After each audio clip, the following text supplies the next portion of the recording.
안녕하세요, 오랜만입니다. 오늘은 XH2S 리뷰입니다. 개봉기 이후에 영 사용할 시간이 없다가 이번에 약 2주간 빡세게 사용해봤습니다. 상업 촬영할 일도 생겨서 해당 기종으로 영상 촬영도 진행했는데요. 관련해서 사용 후기를 정리해보도록 하겠습니다.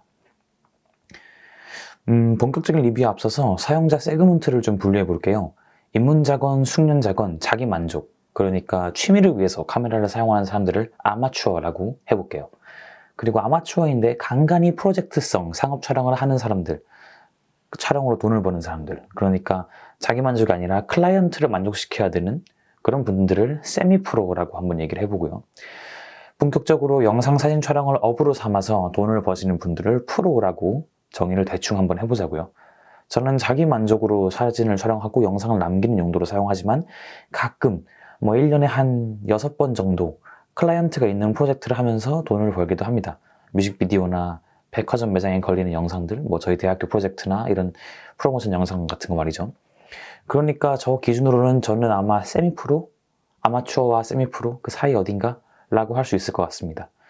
제 개인적인 후기니까 이 세미프로의 입장에서 말하는 의견이다 정도로 생각해 주시면 되겠습니다.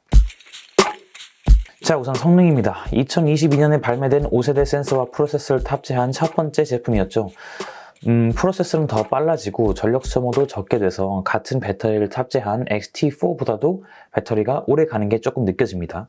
약 2배 빨라졌다고 하는데 연사를 할 때를 제외하고는 그렇게 2배까지 체감이 되지는 않았어요. 그래도 나란히 비교하면 X-T4보다 확실히 이미지 저장 속도가 빠르더라고요. 인상 깊게 볼 부분은 5세대 이미지 센서죠. XH2S에 들어간 이미지 센서는 2616만 화소 이면 저사 적층형 센서입니다. 간단하게 설명드리자면 기존 4세대 이미지 센서랑 해상도는 똑같아요. 그런데 이면 조사 형식으로 저조도에서 훨씬 유리하고요. 빛을 받는 부분과 처리하는 부분이 나눠져 있기 때문에 처리 속도가 훨씬 빨라서 연사에 유리합니다. 또한 롤링 셔터 이펙트도 현저하게 줄었습니다. 화소를 그대로 유지하면서 가져갈 수 있는 이점을 다 가져갔어요. 고화소면 더 좋겠지만 지금 화소도 충분히 좋다고 생각하는 편이고요. 그래서 롤링 셔터 이펙트가 없는 것이 진짜 너무 좋았습니다. 소프트웨어적인 부분에서 오토포커스도 빨라졌습니다. 눈도 전보다 훨씬 잘 잡고요. 따로 피사체 인식이라는 기능도 있는데 이게 의외로 쓸만합니다. 새나 기차나 자동차 같은 걸 인식할 수 있는데 기믹인 줄 알았지만 막상 사용할 일이 많더라고요. 곧잘 잡기도 하고요. 그런데 이 피사체 인식을 할 때도 어떤 피사체를 할지를 일일이 다 메뉴로 들어가서 정해야 되고 또 피사체 인식 기능을 키면 얼굴 인식 기능이 꺼져요. 한 번에 한 피사체 종류만 집중적으로 잡겠다는 뜻은 알겠는데 이건 매번 조정하는 게 너무 번거롭더라고요. 조금 그냥 알아서 잘 잡아주면 좋겠다라는 생각을 했습니다. 여전히 소니에는 못 미친다. 니콘은 넘어섰다. 지원하는 코덱과 세부 설정도 정말 많아요. 너무 디테일하게 설정이 가능해서 저도 너무 헷갈릴 정도더라고요. 뭐가 좋은지, 뭔 차이가 있는지 잘 모르겠는 세팅도 많을 만큼 복잡했어요. 그만큼 확장성이 어마무시하다는 거겠죠. 심지어 애플 제품도 아닌데 외장 레코딩 없이 프로레스 촬영이 됩니다. 물론 CF 익스프레스 타입 B를 끼워야 되지만요. 그래도 내장으로 프로레스를 찍을 수 있다니 진짜 과하게 좋습니다. 4K 촬영은 너무너무 좋은데 HD 촬영은 T4보다 조금 못한 것 같더라고요. 그 이유는 뭔지 잘 모르겠습니다. 어차피 HD 촬영은 이제 거의 하지 않으니까요. 네. 그리고 제가 무엇보다 너무나 사랑하는 기능 4K 120p 촬영입니다. 드디어 4K 슬로우 모션 촬영이 가능해졌어요. 슬로우 모션을 너무 사랑하는 저로서는 정말로 너무너무 행복했습니다. 그리고 최대 해상도 6.2K까지 촬영할 수 있는데 편집 단계에서 크롭을 조금 하더라도 여전히 4K 이상의 화질을 확보할 수 있다는 점에서 너무 좋은 기능이죠. 이제 HD보다 4K가 더 스탠다드로 자리 잡은 시대에서 매우 적절하게 성능을 상승시킨 것이 아닌가 생각합니다. 1분 기억답지 않게 빠릿빠릿하군요. 간단하게 요약하면 진짜 영상 성능은 아쉬울 게 없습니다. 진짜 차고 넘칩니다. 전반적으로 매우 향상. 전반적으로 모던한 룩을 가져갔습니다. PSAM 다이얼과 7개의 커스텀 버튼으로 이루어져 있는데요. 마치 GFX 라인을 축소해 놓은 것처럼 생겼죠. 그런데 전 이게 후지필름 팬들에게는 그리 긍정적이지 않은 변화라고 생각합니다. 저도 그렇고 아마 대부분의 후지필름을 좋아하시는 분들은 좋아하는 이유 중에 하나로 클래식한 바디 디자인을 꼽으실걸요. 그런데 솔직히 이건 로고만 가리면 소니 카메라 같아요. 외관에서 뿜어나오는 후지만의 매력이 좀 없다.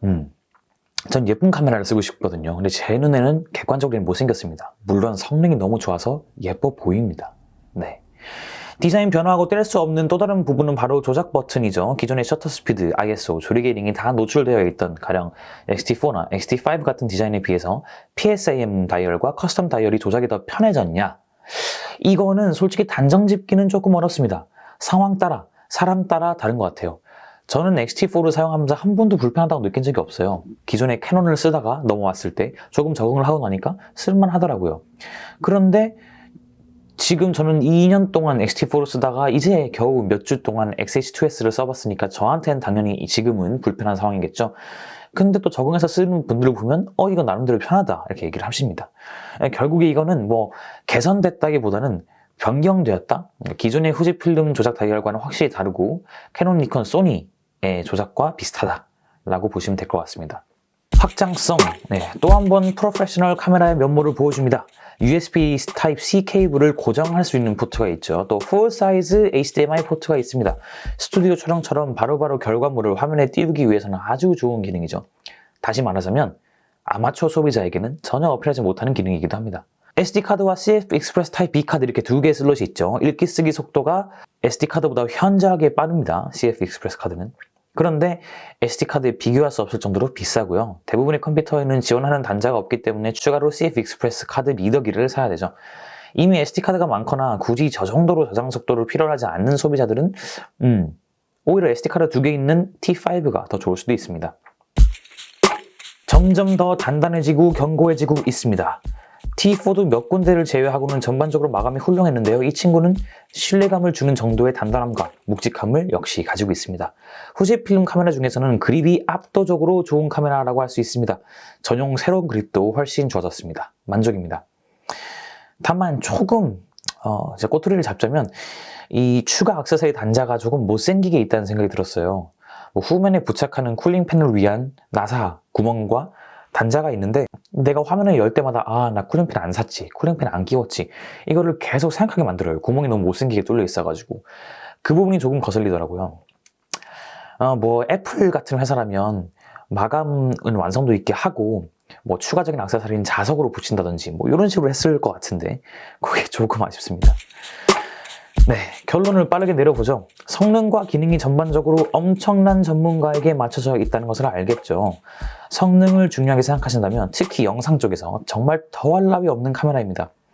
물론 사진 쪽에서는 해상도도 비슷하기 때문에 저조도를 제외하고는 XT4에 비해서 그렇게 드라마틱하게 업그레이드를 당장 할 만큼의 어떤 차이가 있는지 이거는 잘 모르겠어요.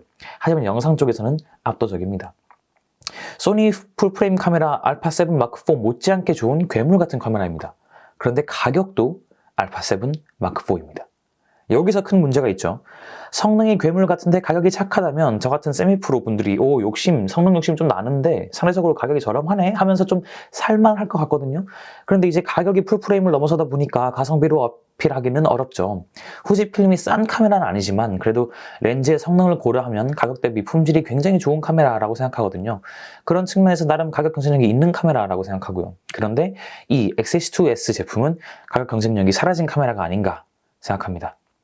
영상은 소니라는 말 많이 들어보셨죠? 그쪽은 정말 오토포커싱이 이거보다 더 좋거든요. 한번 고민해 볼 필요가 있죠. 후지가 이 제품을 누구를 위해 만들었는지를 한번 생각해 볼 필요가 있어요. XH2S는 사진보다는 분명 영상용 카메라입니다. 클래식한 디자인을 버린 것으로 보니 기존 후지 필름 제품들이 어필하는 고객층과는 다른 타겟을 삼고 있다는 것을 알 수 있고요. 제 생각에는 타 회사, 타 기존 유저에게 친숙한 조작 방식과 디자인을 채택한 것으로 볼 때 소니, 캐논, 니콘 유저의 유입을 기대한 건지도 모르겠습니다. 그런데 가격은 300이 넘죠. 취미생활의 감성을 포기하면서까지 프로급 성능을 위해 300 이상의 거금을 투자할 아마추어를 찾긴 정말 어려울 것 같아요. 세미프로인 저조차도 가격이 부담스럽고 디자인에서 매력을 느끼지 못하거든요. 엑스펙 V 리뷰에서도 말씀드렸지만 취미로 카메라를 찍거나 아마추어 분들, 세미프로 분들에게는 감성이라는 게 굉장히 중요합니다. 맨날 애플 감성 놀리고 감성이라는 단어를 대수롭지 않게 생각하시는 분들이 많은데 우리는 결코 이성 100%로만 제품을 구매하고 소비하지 않아요. 감성을 건드리는 마케팅, 전략, 포지셔닝, 이미징 메이킹을 잘하는 회사가 살아남죠. 사진 찍는 거 재밌어서 찍는 건데 카메라가 너무 무겁고 못생기고 그래서 들고 다니지 않는다면 사진을 잘 찍을 수 없겠죠. 당연히 가볍고 예쁜 카메라를 사용하고 싶죠. 그런데 프로분들은 다릅니다. 하기 싫어도 해야 하는 일을 처리하기 위한 도구로 생각한다면, 성능이 무엇보다도 중요하다면 감성은 전혀 필요 없을지도 몰라요. 그게 프로들이죠. 주변의 프로 친구들은 필름 시뮬레이션이 있는지 없는지 신경 쓰지 않아요. 어차피 다 보정해야 되니까요. 카메라에 달린 LCD 화면이 구려도 신경 안 써요. 어차피 컴퓨터로 바로바로 옮겨서 볼 거니까요. 카메라 외형이 예쁘다고 카메라를 구매하는데 결정에 영향을 주지 않아요. 카메라가 아무리 비싸고 무거워도 신경 쓰지 않아요. 그들의 작업 시간을 단 1분이라도 단축할 수 있다면 그게 다 돈이니까요. XH2S는 후지필름의 새로운 전략을 보여주는 카메라라고 생각해요. 감성을 건드리는 카메라를 꾸준히 만들겠지만 감성을 덜고 성능과 효율성으로 채운 바디를 통해서 프로급 소니, 캐논, 니콘 유저를 뺏어오려고 하는 것 같아요. 저는 후지 감성이 좋아서 후지를 사용하는 편이라 감성을 덜어버린 XH2S가 개인적으로는 조금 아쉽습니다. 곧 XH2 리뷰도 준비 중인데 외형에 있어서는 아마 비슷한 얘기를 하지 않을까 싶어요. 누구에게 이 카메라를 추천하는가? 이 영상을 보고 당장 사야겠다는 생각이 안 드시는 분들 맞습니다. 여러분께 추천하지 않습니다.